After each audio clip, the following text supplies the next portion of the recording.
Que a infinita paz do Mestre Jesus possa nos envolver, que nessa tarde, os dois lados da vida aqui unidos em nome de Deus, nós possamos mais uma vez falar, aprender, porque eu aprendo, né, que eu tenho que estudar, e darmos um passo adiante em relação à evolução de cada um de nós.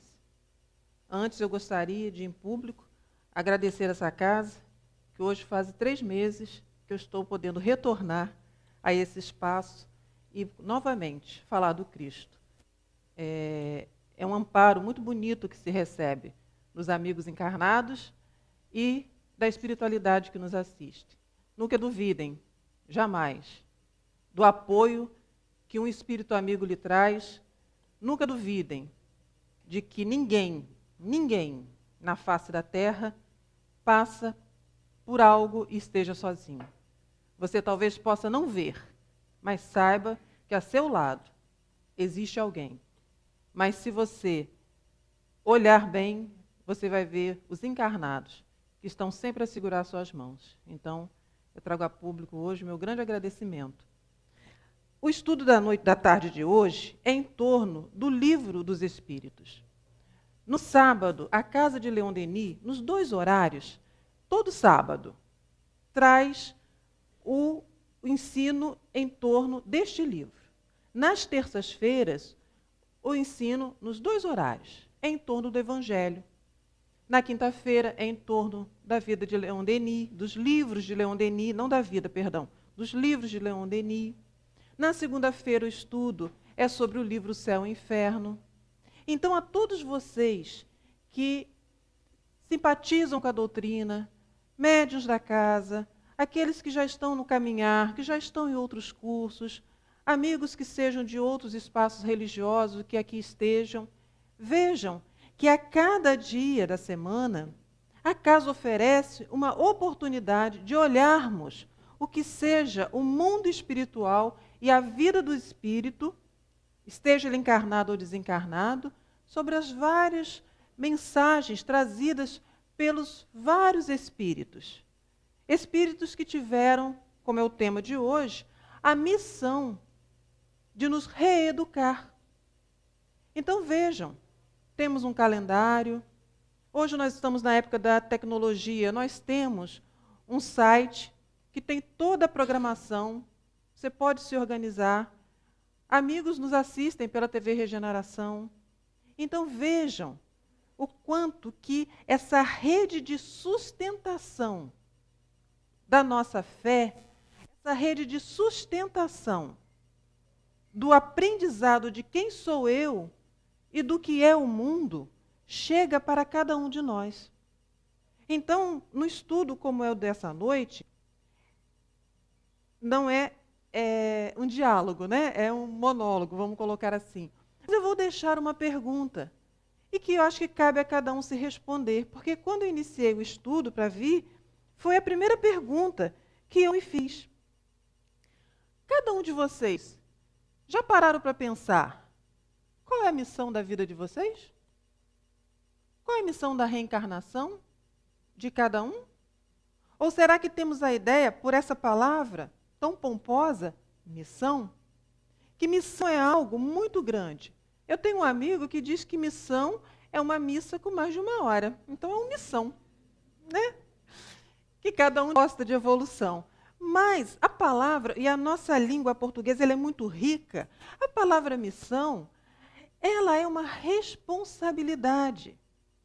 Ela é uma tarefa na qual cada um assume a sua responsabilidade perante aquilo que lhe foi apresentado, o que você escolheu.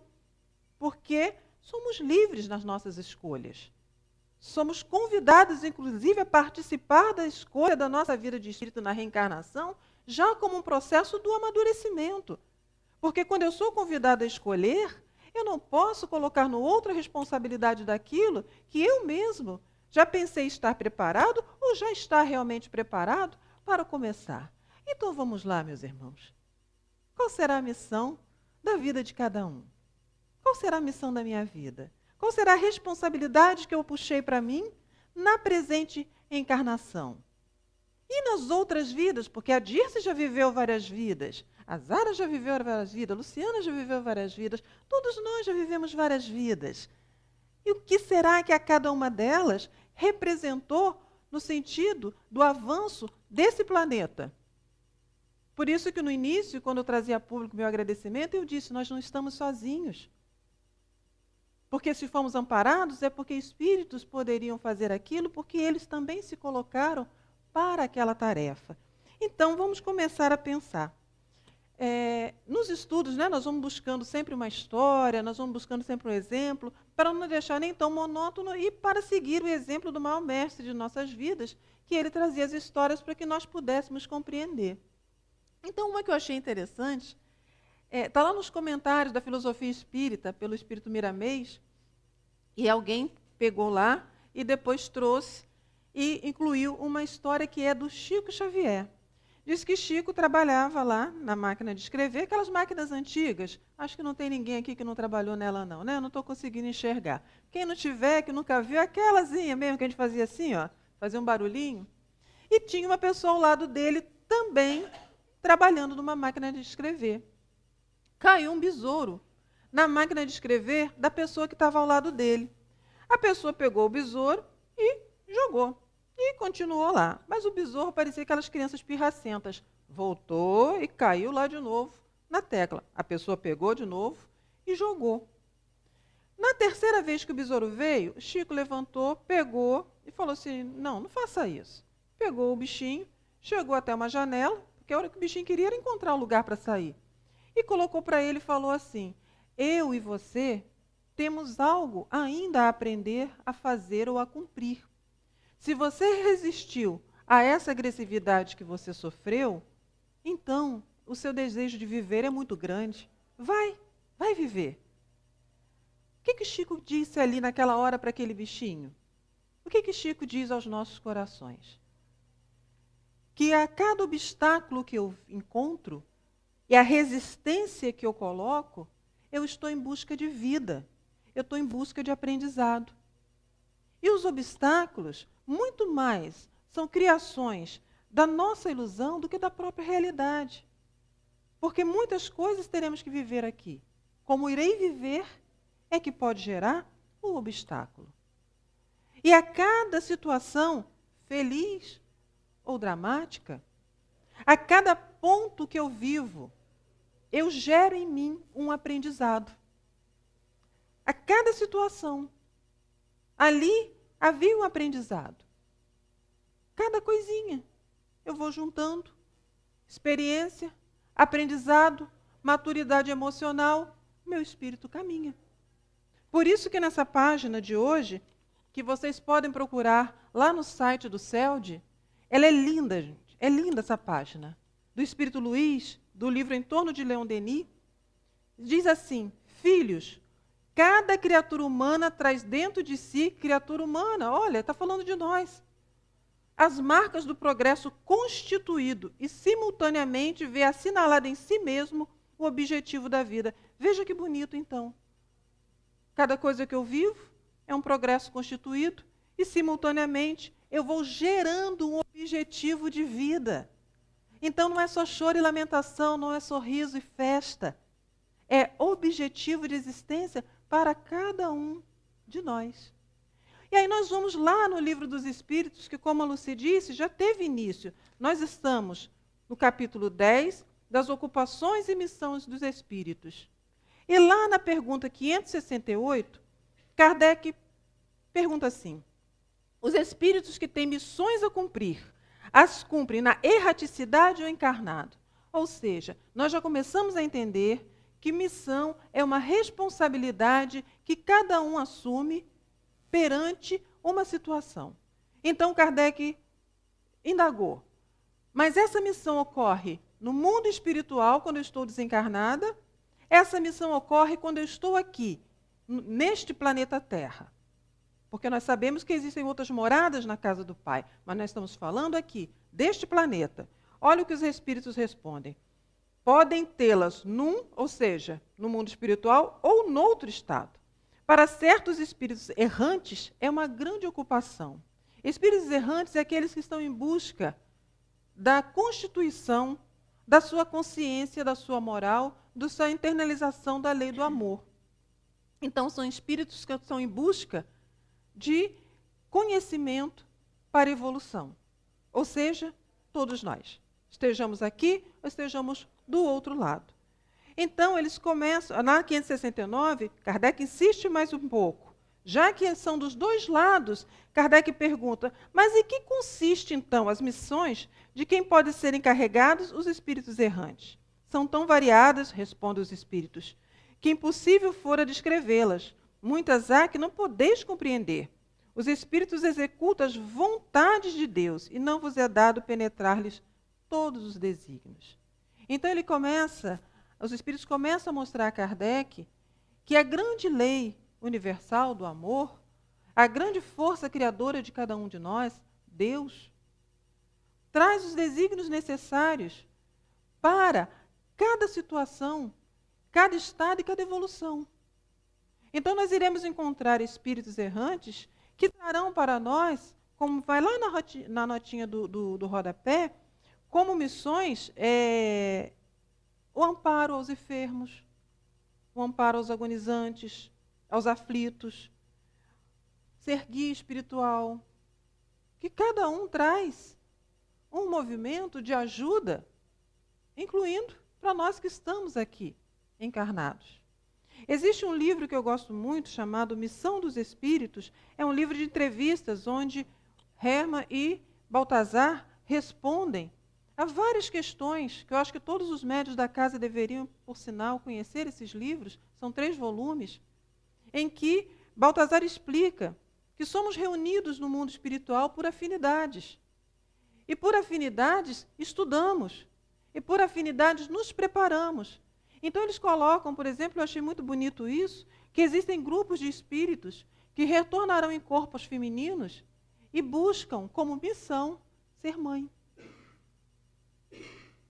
Elas se preparam para ser mãe. Porque existem espíritos que são muito difíceis, muito confusos. Existem espíritos que ainda estão muito adoecidos e eles precisam que alguém se prepare para recebê-lo. E lá, alguns espíritos reúnem-se e preparam-se para retornar num corpo feminino e gestar e dar a vida a esses espíritos aqui. Então, esses 2 movimentos, no mundo encarnado e no mundo desencarnado, sempre, como foi dito aqui, têm por objetivo o bem. Por isso que, às vezes, não somos convidados a compreender os desígnios de Deus, mas não tenhamos dúvida, em nenhum momento, todos serão para união, harmonia e amor. E segue lá, Kardec perguntando na 570. Os espíritos percebem sempre os desígnios que lhes competem executar?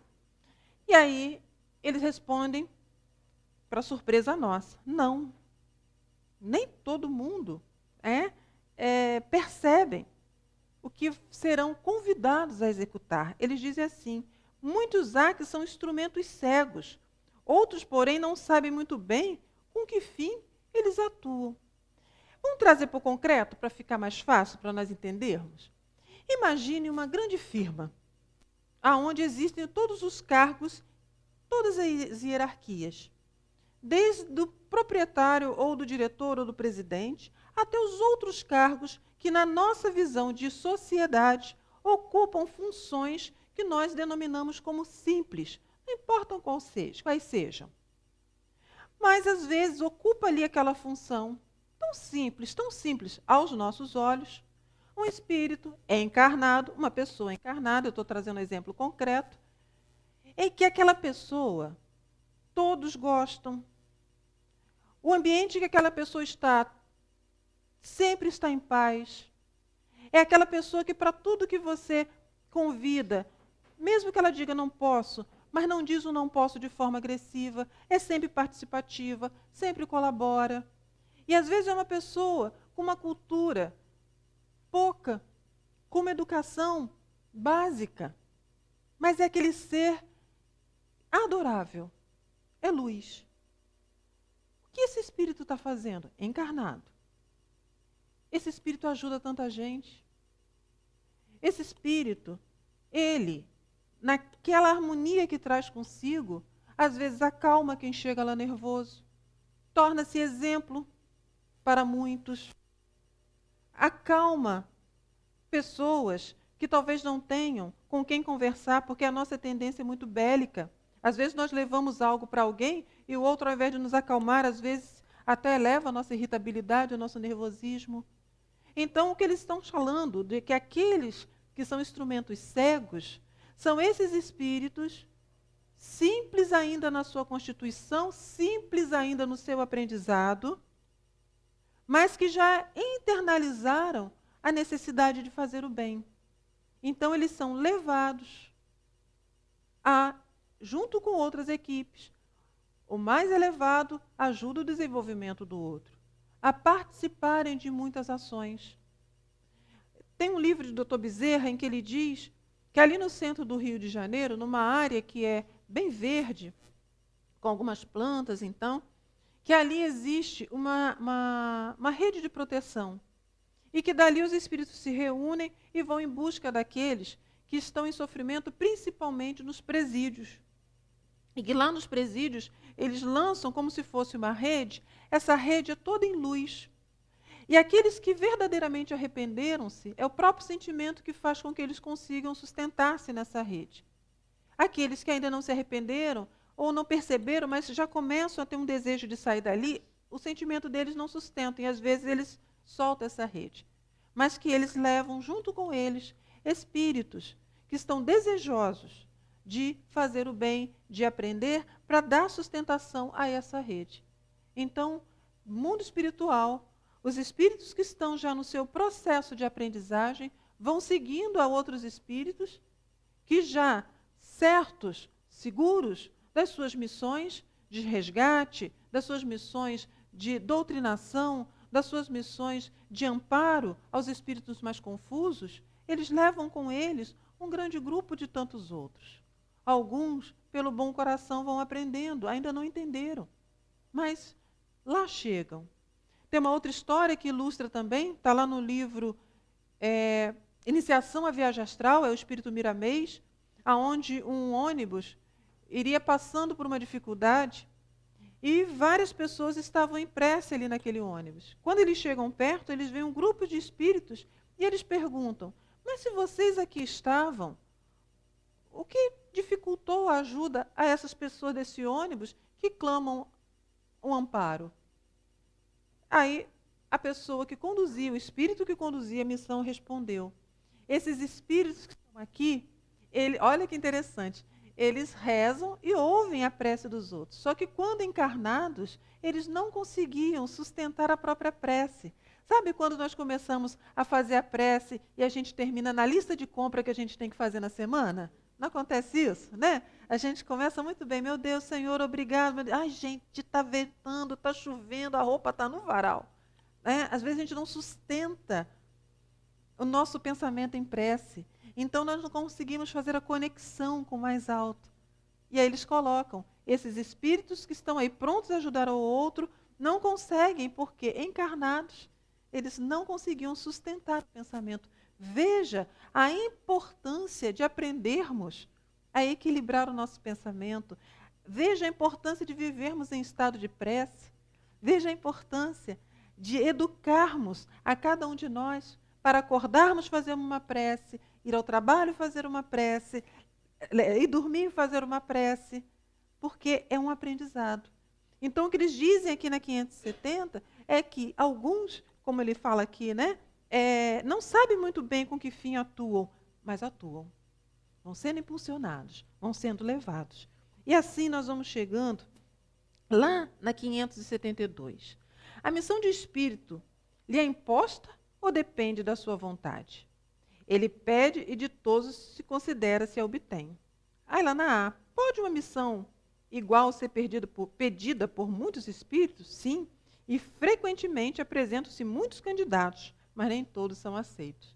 Então, no mundo espiritual, nós somos convidados ou nós pedimos para participar de uma missão. Nós pedimos para participar de uma tarefa. Nós chamamos a responsabilidade para nós. Já não estamos mais vivendo um corpo de carne, mas nós vamos olhando a tantos outros fazendo tantas coisas no mundo espiritual que nós vamos nos sentindo envolvidos e queremos ir. Mas por quê? Como ele disse, né? Mas por que nem todos são aceitos? Se eu já quero fazer o bem, por que olha a contradição? Né? Vocês podem até dizer, mas um é levado cegamente a fazer uma tarefa e às vezes nem sabe muito bem por que atua, e o outro pede, ou seja, já gerou uma consciência, e ele, às vezes, não consegue ser aceito. A diferença está, como aqui, quando eu estou encarnado, no sentimento que eu carrego, quando eu me predisponho a fazer algo. Vamos olhar mais uma vez para nós, porque no concreto fica talvez mais fácil para pensarmos, né? Temos consciência de quem somos, não temos? Temos sim. Nós sabemos das nossas paixões, viciações, nós sabemos das nossas potencialidades, das nossas qualidades. Podem ser tímidas, podem estar embotadas, mas elas já existem por ali.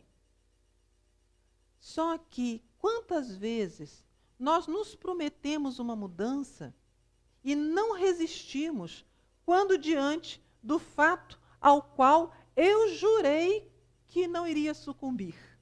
Brincando assim, quantas segundas-feiras nós começamos os regimes? Não é isso? Quantas vezes nós juramos que vamos caminhar? Já compramos, inclusive, um bom tênis, cara beça. Já compramos até a roupa para ir na academia. Quantas vezes nós prometemos que vamos melhorar a nossa alimentação? Basta estar diante do chamado, olha eu lá, sucumbindo. Então, enquanto não nasce em mim a minha verdade sobre aquilo, a minha compreensão, eu posso sucumbir. E, às vezes, eu acho que já estou pronto. Eu estou pronto na minha mente, mas eu ainda não estou pronto na minha atitude. Porque há uma distância entre o que eu penso e entre como eu ajo, porque aquilo não virou ainda realidade. Não se tornou consciência vivida, experimentada e sedimentada. Então, muitos pedirão, mas a espiritualidade superior, vamos colocar assim, conhece a cada um de nós. E eles sabem o quanto que talvez, se estivéssemos numa missão, poderíamos ser muito mais prejudicados do que avançar. Enquanto que outros já têm um sentimento tão firme de querer o bem, que ele não irá sucumbir diante do obstáculo que no mundo encarnado ele terá que enfrentar. Para nós entendermos melhor, é pensarmos assim, sabe aquelas situações que nós falamos assim, meu Deus, se eu tiver que passar por isso, eu não vou aguentar. E às vezes, nós olhamos a outra pessoa, achamos ela frágil. A pessoa passa pelo obstáculo. E quando eu vou passar, eu me lembro daquela pessoa frágil, o exemplo dela, e eu aguento passar. Eu já tive um olhar por alguém e eu pego aquilo para mim. Outras vezes, nós nem percebemos, mas diante de uma situação, eu reúno todas as minhas forças e eu consigo não só ajudar a mim, como às vezes ainda estendo a mão ao outro. E eu mesmo me pergunto, da onde eu tirei tanta determinação? Ela já existia em mim. Tanto que a espiritualidade sustenta e você aguenta. E você passa. Mas isso eu preciso criar como uma verdade. Enquanto que outros que às vezes pensam, não, amanhã, depois. Outros que às vezes olham e falam, mudar agora não. Ainda me é muito agradável isso. Ainda me é muito agradável o hábito que eu gerei. Não consegue avançar. Lá no mundo espiritual, levamos para lá o que somos aqui. Se eu saio dessa vida, ainda envolto num tipo de paixão, e vou no mundo espiritual ajudar aqueles que têm uma paixão tão similar à minha, como será? Como será que eu irei receber? Existe um exemplo lá no filme Nosso Lar, em que André Luiz, tendo sido médico aqui na Terra, e quando ele desperta e ele começa a perceber que ele está num outro plano, que ele está num outro estado, e que ele já começa a entender que ele tem que fazer pelo outro, ele entende que encarnado como médico, talvez ele não tenha feito tudo que ele poderia, ele entra numa sala, numa câmara, em que estão vários espíritos se recuperando, e ele, como médico, quando vê aquilo, pensa, vou ajudar. E aí ele vai tocar aqueles espíritos, e os espíritos começam a ter movimentos convulsivos, um mal-estar. Entra uma moça e diz, não é desse jeito, não é dessa maneira, você ainda não está pronto. Mas ele diz, eu quero ajudar, eu quero fazer algo, eu sou um médico, eu tenho conhecimento, eu posso ajudar. E ela fala, aqui você quer ajudar? Então ajude a manter o ambiente harmonizado. Ajude a manter o ambiente em paz. Ajude de uma outra forma, não com o conhecimento que você tinha. O que nos serve esse exemplo para o que falávamos aqui? Que a maneira como aqui eu lidava com uma situação, ela vai me acompanhar lá. Lembrem-se, André Luiz era um médico, mas o próprio filme vai mostrando, pelas palavras que ele trouxe, que ele não lidava de uma forma tão dita humanizada com os seus clientes. Então, quando ele pegou ali para examinar, ele pegou para examinar com aquela distância profissional e não com o amor que aquele espírito precisava. Antes dele ajudar com o conhecimento que ele levou da Terra, ele precisava adquirir um outro, que era amar a quem ele iria atender. E não apenas querer cuidar de um sintoma que alguém tem.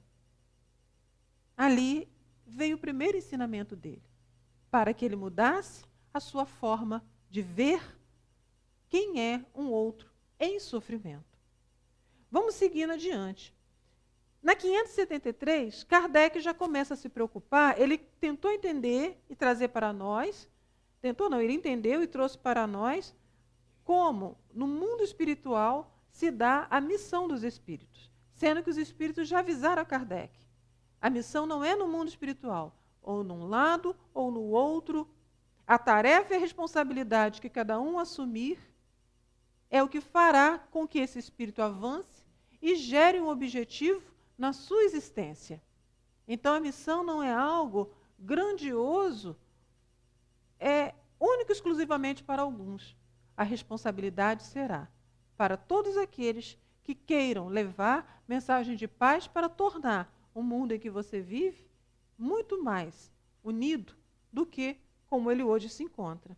Mas aí Kardec segue. Entendido como era dos dois lados, entendendo que dos dois lados nós seguiremos, ele pergunta lá na 573, em que consiste a missão dos espíritos encarnados? Então Kardec começa a perguntar para nós, na condição que nós estamos agora, de encarnados.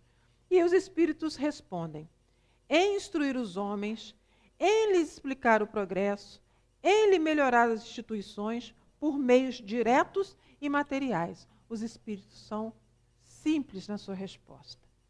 O que cabe a cada um de nós encarnados, que buscamos através da doutrina do Cristo, cabe a cada um de nós auxiliar o progresso. E ele diz, melhorando as instituições por meios diretos e materiais, porque se estamos encarnados, esse é o instrumento que cabe a nós. No mundo material, o espírito encarnado, ele tem a sua realidade. E é isso que estamos fazendo. Nós estamos ajudando, nós estamos melhorando as instituições, as escolas melhoraram, a saúde melhorou, a ciência, nós estamos dando a nossa contribuição? A resposta é sim. Porque o que nós vemos em 2019? Nós vemos em 2019 o progresso acontecendo. A moral é que não consegue caminhar junto. Mas o que é material, nós estamos observando acontecer. Olha, eu reencarnei numa era analógica e vou desencarnar numa era mais do que digital, né? Eu vi nascer, nós vimos nascer todo esse movimento que estamos agora assistindo.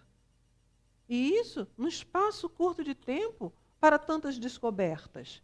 Algumas doenças ditas fatais, hoje elas são totalmente tratáveis. Ainda não há cura para algumas, mas elas são tratáveis, gerando qualidade de vida para muitos espíritos, para que eles não percam a sua encarnação. Então, estamos indo. As questões morais é que estão em dissonância porque não mergulhamos de forma bem profunda no compreender quem é o outro e não mergulhamos de forma tão profunda em compreendermos quem somos nós.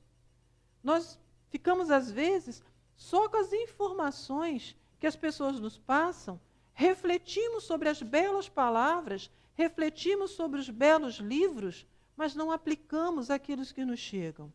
Se falamos hoje de missões de espíritos encarnados, quantos espíritos encarnados trazem? E eu digo agora na atualidade de 2019, quantos nos trazem conteúdos belíssimos, conteúdos fortes de questões morais? Muitos, muitos. Mas às vezes nós ficamos só com um trecho do que a pessoa disse. Às vezes nós ficamos só com uma página do que o Espírito trouxe.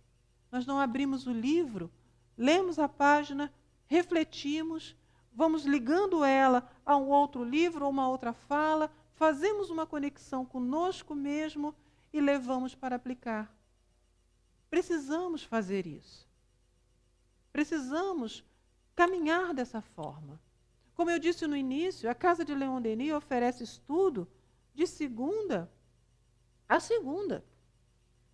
Porque na sexta-feira a casa está fechada, mas é um outro estudo. É um estudo para os espíritos necessitados desse tipo de amparo. É um outro trabalho que acontece. Mas nos outros dias, no domingo, a Casa de Leon Denis aqui está fechada, mas a obra social está aberta. E em alguns domingos aqui também está. Então, tudo que é colocado, essa grande rede de estímulo à fé, à esperança e à mudança, ocorre. E eu estou falando da Casa de Leon Denis, porque existem outros lugares que também estão fazendo o mesmo movimento. Então, eles seguem assim. As missões, porém, são mais ou menos gerais e importantes. O que cultiva a terra desempenha tão nobre missão como o que governa ou que instrui. Tudo em a natureza se encadeia. Ao mesmo tempo que o espírito se depura pela encarnação, concorre dessa forma para a execução dos devinos da providência. Cada um tem neste mundo a sua missão, porque todos podem ter alguma utilidade. As missões podem diferenciar, mas a importância de cada um não está para que eu possa receber um título do qual, hoje, alguns nomes, quando falamos, nós temos tanto respeito. A missão daquele espírito que se preparou, como falávamos no início, no grupo de espíritos para reencarnar com o corpo feminino e gerar aquele espírito que talvez poucos quisessem gerar, aquela missão que aquela mulher encarnada assume é tão importante quanto do cientista que está debruçado agora num balcão de laboratório, descobrindo a cura para uma doença. A missão que aquele espírito que reencarnou, e quando, agora estou linkando com as outras perguntas, né? É tão importante quando aquele espírito que reencarnou e impulsionado até cegamente para atuar em áreas que nós talvez não tivéssemos coragem de atuar. Parem e pensem. Para essa luz estar sendo gerada agora, tem alguém lá numa hidrelétrica em algum lugar fazendo esse trabalho. Esse alguém não vai passar a noite em casa, porque ele tem que olhar isso. Mas se acaba a luz, Nós vamos sentir uma falta danada, não vamos? Principalmente se for em dezembro, janeiro e fevereiro, né? Que é aquele calor de 50 graus, à noite, quando acaba a luz, a gente logo percebe. Ainda mais que a gente recebe como companhia no verão os mosquitos, aí mesmo que a gente percebe. Mas a gente não para pensar. E às vezes aparecem entrevistas, eu acho muito interessante, de pessoas que vão morar em ilhas, no farol, numa solidão. Porque quem vai querer ir com aquela pessoa? Quem vai gerar uma família para querer ir com aquela pessoa? Mas ela tem que ficar ali, por quê? Tem pesquisa sendo realizada, aquela área recebe, talvez, um olhar da humanidade sendo necessário, porque ali tem situações biológicas muito importantes. Então, se nós pararmos para ver, tem muita coisa acontecendo em lugares e situações que nós não iríamos. Mas alguns espíritos, induzidos por um amor grande que já constitui, digamos, essa pessoa que está lá no farol hoje, sozinho, a cuidar daquele espaço, qual é o amor que esse espírito traz pela terra, pela natureza, pela fauna, pela flora? É um amor tão grande que talvez nós não consigamos compreender. E talvez, se eu perguntar a essa pessoa, a própria pessoa vai dizer, eu também não entendo, mas eu sei que eu tenho que estar aqui. A gente vai ver aquela professora que entra num barco, toque, toque, toque, toque, toque, lá para aquele rio do Amazonas, para dar aula a 5, 6 crianças, ribeirinhas ou mais. Pergunta essa professora, por que você faz isso? Não sei, eu só sei que eu tenho que fazer. E pergunte também ao cientista, ao intelectual.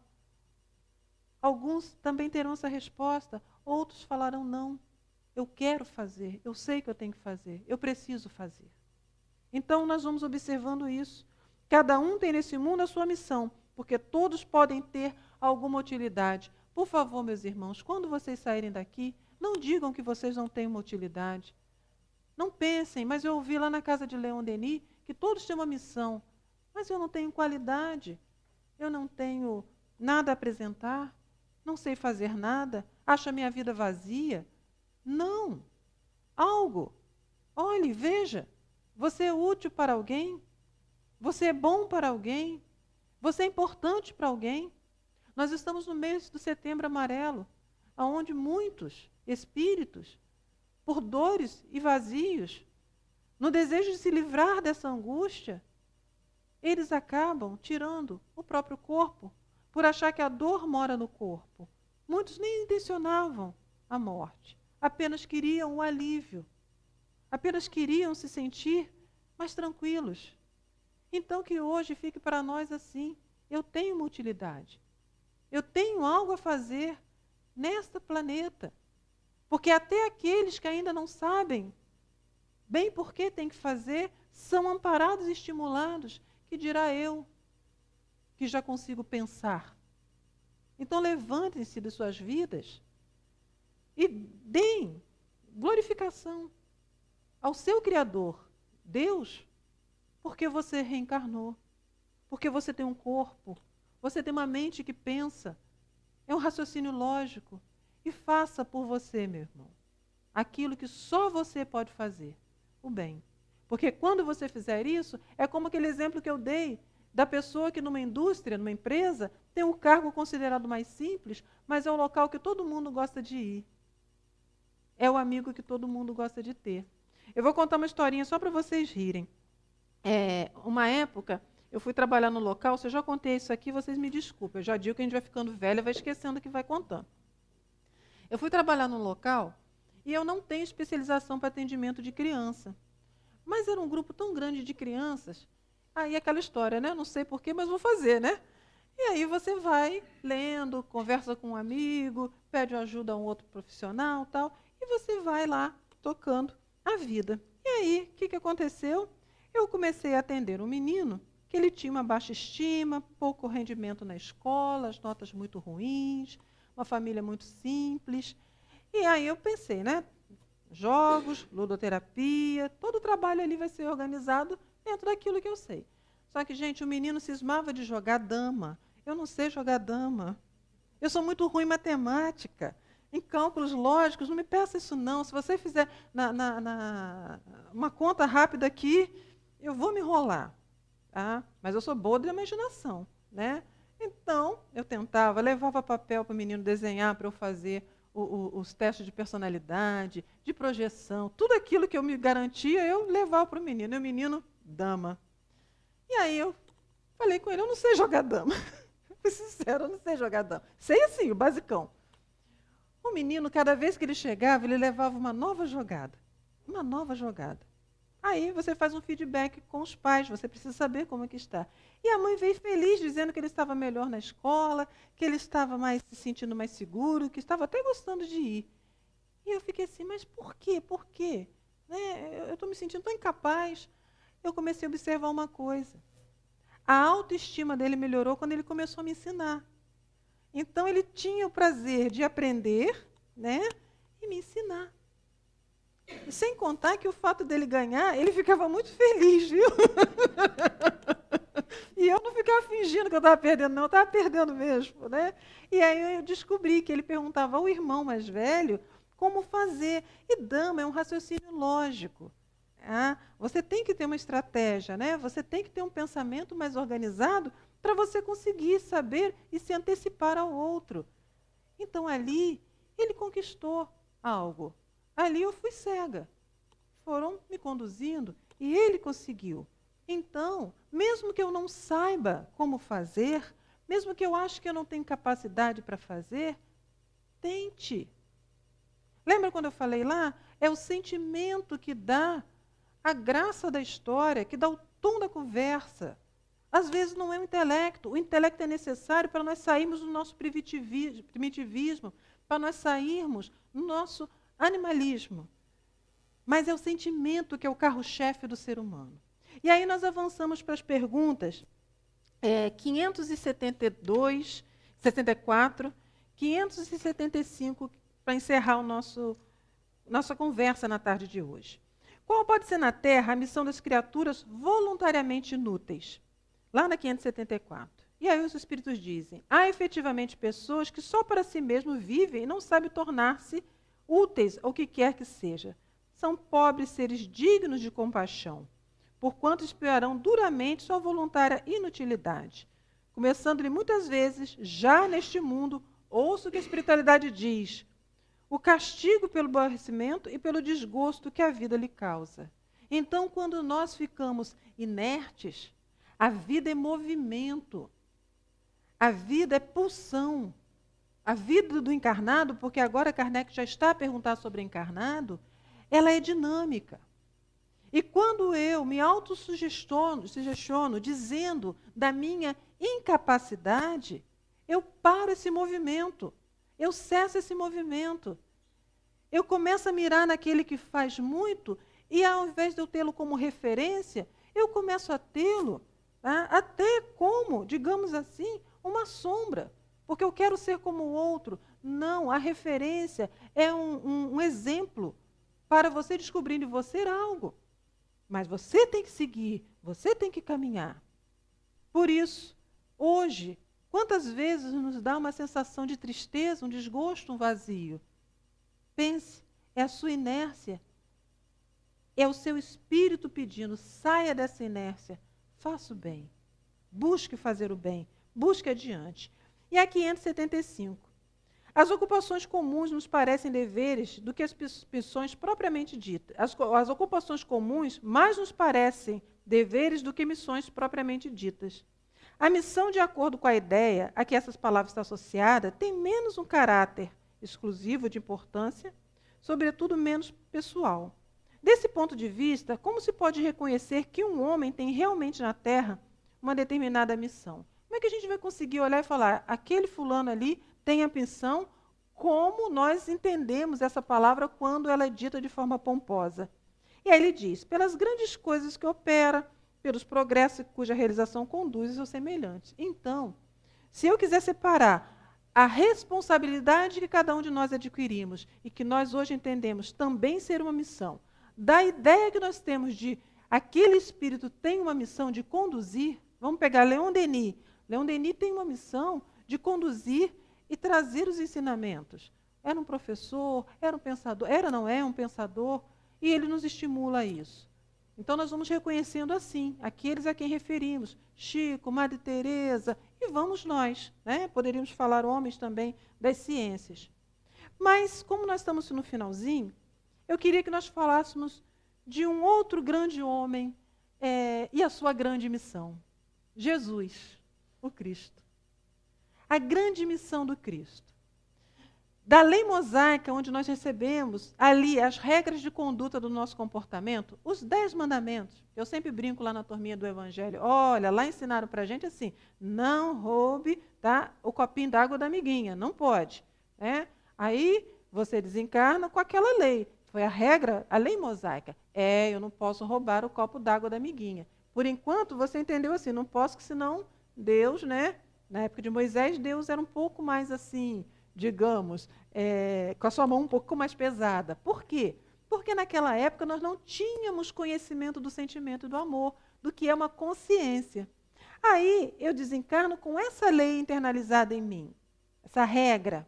Eu retorno, eu fico na erraticidade, eu aprendo um pouco mais. Eu retorno. Agora eu já sei que eu não posso roubar a água do coleguinha, porque eu já sei que o coleguinha vai sofrer, que aquilo dói no coleguinha, e que se ele fizer comigo, aquilo também vai me fazer sofrer. Sabe quem ensinou isso para a gente? Jesus Cristo. Moisés preparou o nosso comportamento. Moisés colocou regras, freando o ser animalizado e primitivo que nós éramos. Moisés pegou essa caixa craniana nossa aqui e fez esse cérebro começar a trabalhar com as emoções, com os sentimentos. Moisés e muitos outros espíritos com as suas missões de alavancar a humanidade. E eis que nos chega a moral, a luz. Aquele que, quando falou da palavra amor, está lá no Evangelho, fez tremer os circos. Os espíritos se aquietaram. O mal precisou se afastar. Jesus. A missão de Jesus. Avançar. Jesus precisou sair do seu mundo e vir a um mundo tão hostil, tão primitivo ainda, e falar para cada um de nós: vocês são irmãos, porque vocês são iguais. Vocês são irmãos porque vocês foram criados pelo mesmo Pai, Deus. Então, todos vocês têm importância para mim. Todos vocês têm importância para o meu Pai. Então, se olhem e se reconheçam como pessoas importantes. Jesus fez nascer em nós o sentimento. Aquilo que Moisés fez no nosso cérebro, Jesus foi lá e formatou. Por que foi preciso antes Moisés, Abraão, Davi? Porque foi preciso que todos eles chegassem para preparar esse terreno. A força, o impulsionamento de Jesus em cada um de nós. E Jesus pediu, ao fazer um retorno ao mundo espiritual, para dar continuidade também à sua missão, que nós, já que aprendemos com ele, ensinássemos aos espíritos que aqui chegariam e teriam necessidade de aprender. Que nós estendêssemos a nossa mão, como ele fez para cada um de nós, e tirássemos o outro da ignorância, da escuridão. E que ajudássemos, porque assim todos nós, irmãos, grande família, teríamos finalmente paz. Então, meus irmãos, levem para cada um de vocês o que o livro dos Espíritos nos ensina, o que essa página nos fala, busque lá no site. E para encerrar, vamos fazer um link com o Evangelho. Hoje não é o dia do Evangelho, o dia do Evangelho é na terça. Mas um espírito chamado Constantino, lá em 1863, na cidade de Bordeaux, falou assim: bons espíritas, meus bem-amados, sois todos trabalhadores da última hora. Bem orgulhoso seria aquele que dissesse: comecei o trabalho ao alvorecer e só o terminarei quando o dia terminar. Todos viestes quando foram chamados, uns um pouco mais cedo, outros um pouco mais tarde, para a encarnação cujas correntes arrastais. Mas há quantos séculos o Senhor vos chama para a sua vinha, sem que houvesses querido entrar? Eis que chegou o momento de receberes o salário. Empregai bem essa hora que vos resta, e nunca vos esqueçais de que vossa existência, por mais longa que ela lhe pareça, não é mais um momento fugaz na imensidade dos tempos, para vós constituída a eternidade. O tempo do Espírito é o tempo do aprendizado. É o tempo dele gerar consciência. E assim como disse Constantino, ide e pregai o Evangelho. Olhe para você e diga, eu sou importante, porque eu tenho algo a fazer pela minha vida, pela vida do outro. Eu tenho que levar a doutrina de Cristo, do amor, do Espírito, aonde eu for. Modificando-me, eu serei um exemplo. Falando, eu serei um estímulo. Que Jesus possa abençoar a cada um de nós e que a paz que essa casa nos mostra, que ela possa permanecer no nosso coração por toda a eternidade. Graças a Deus.